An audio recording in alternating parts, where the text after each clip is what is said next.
vile naona Kasongo akiendelea, anataka kuharibu nchi ndivyo aweze kudeclare state of emergency.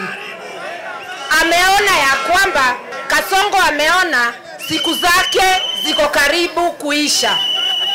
Anatuma wahuni kuchoma police stations, anawachoma kuharibu mali ya serikali, kisha anasema ni wafuasi wetu wanafanya ile.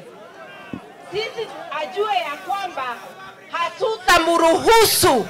hatutamruhusu kamwe kukeuka katiba ya Kenya na kupeleka hii nchi kwa state of emergency.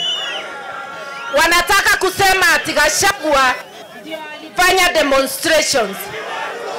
Zilikuwa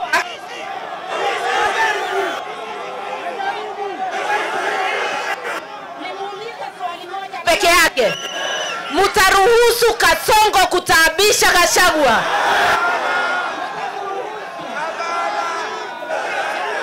Harambe! Tumwambie tukiwa hapa Narok, ukigusa Gachagua umegusa Kenya mzima. Na mjue mruhusu kugusa huyu, upinzani utaisha, atakuwa anachukua moja moja. Akigusa huyu ni kusema Wakenya wataachwa bila watetezi, sababu atachukua kila mmoja wetu.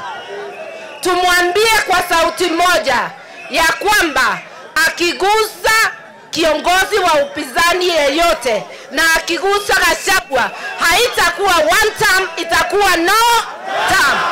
From one term to no. Akigusa upinzani no.